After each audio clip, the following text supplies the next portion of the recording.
रमू और उसकी अटूट भक्ति की कहानी।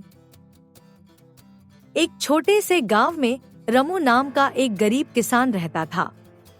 वह भगवान शिव का बहुत बड़ा भक्त था।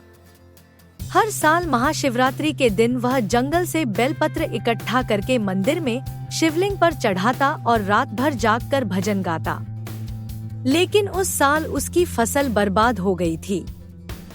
घर में अनाज का एक दाना तक नहीं था। रमू की पत्नी ने कहा, इस बार महाशिवरात्रि का व्रत नहीं रख पाएंगे। भूखे पेट कैसे पूजा करेंगे? रमू ने दृढ़ता से कहा, भगवान शिव तो भोले हैं। वे भक्ति से प्रसन्न होते हैं, धन से नहीं।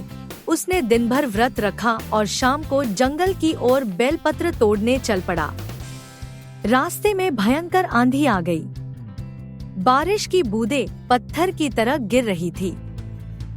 रमू का शरीर कांप रहा था, लेकिन उसने हार नहीं मानी। गिरते पड़ते वह शिव मंदिर पहुंचा।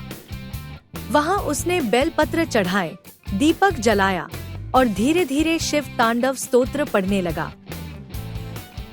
आधी रात को जब वह गहरी भक्ति में डूबा था, तभी मंदिर में एक ज्योति प्रकट हुई। भगवान शिव और माता पार्वती उसके सामने खड़े थे। शिव ने मुस्कुराते हुए कहा, रमू, तेरी भक्ति से प्रसन्न होकर मैं तुझे वरदान देना चाहता हूँ।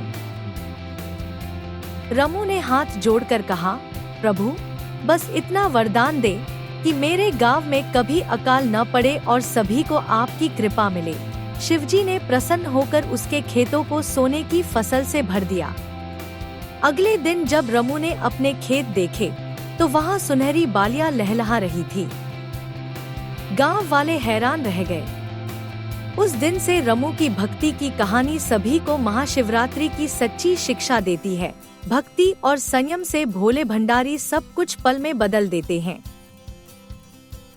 शिव हमेशा सच्चे मन से की गई पूजा को स्वीकार करते हैं, चाहे वह फूल हो या केवल एक बूंद पानी। जय हो भोलेनाथ की।